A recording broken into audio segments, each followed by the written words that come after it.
Hello, good morning. I'm Andrea Octavia from Textbook Review and Writing 501.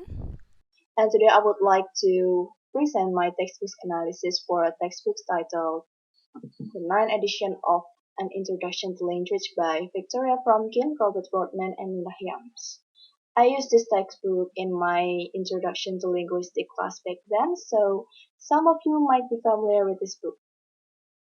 This textbook. Alright, let's continue to the first part of my analysis, that is the organization. In my opinion, this textbook is well organized since the content are divided into some parts. As you can see in the screenshot, I will show you this one. There is a part 1 which is contained chapter 1 and chapter 2, and then part 2 containing of chapter 3, chapter 4, and also chapter 5. So to finish this division will make the reader easier to understand it. The next is the chapter sequences. I think the chapter sequences of this textbook are also logical.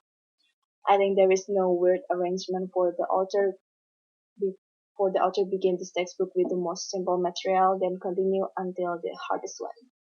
For example, this is the screenshot of the chapter 1.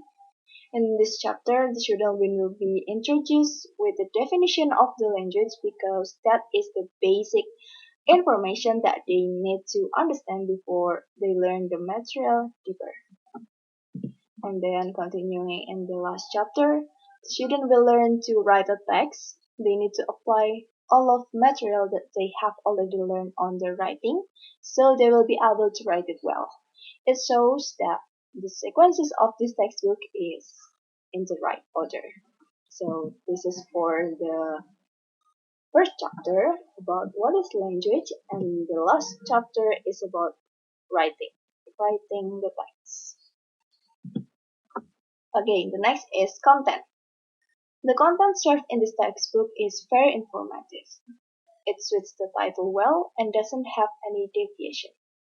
The author even provides more illustration and examples for the material. This is one of the proof that these textbooks give some example that support the material explained in the chapter. And also, all chapters cover the standard of the course. Besides that, the content is also challenging for it so cultural differs. For example, in part 4, this textbook explains about language in society. In the chapter, students learn about the dialect varieties for English language in some countries. And this is the example of lexical differences in regional dialects, and this is the material for dialect use in some society, or many people call it social dialect. So from part 4, we can know that this textbook also show cultural difference. And then for physical aspect, this book only have a colored cover, but all of the illustration inside the book are black and white. Despite of the color, the pictures are very helpful for the student to imagining the material explained in every chapter.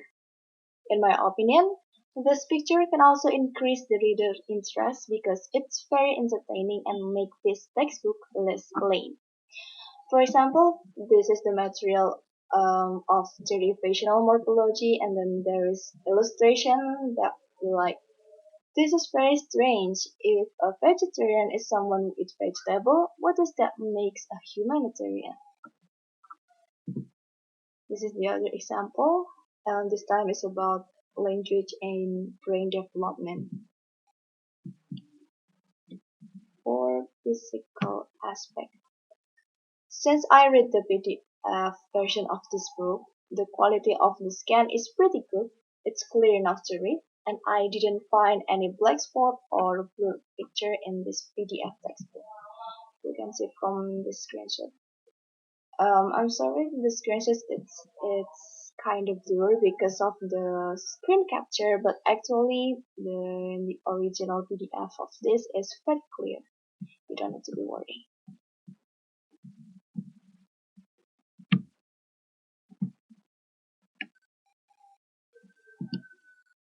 Alright, next is the activities.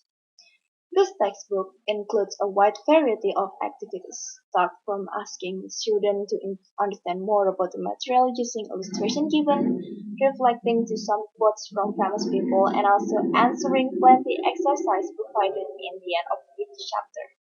Based on my experience using this textbook, the material explained in every chapter can also bring up some question for students like this.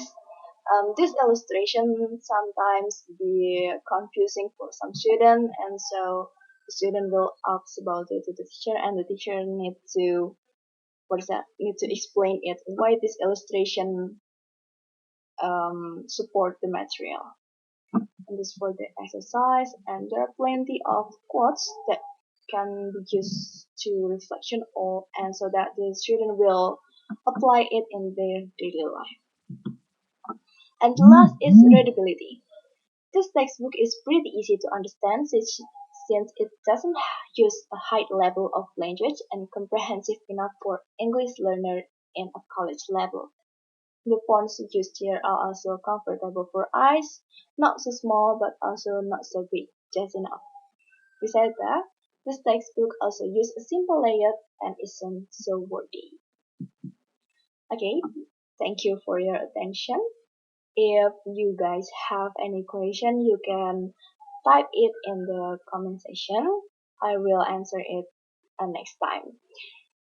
I'm sorry if there is any problem in my presentation. I think it's enough. Thank you for your attention and see you again.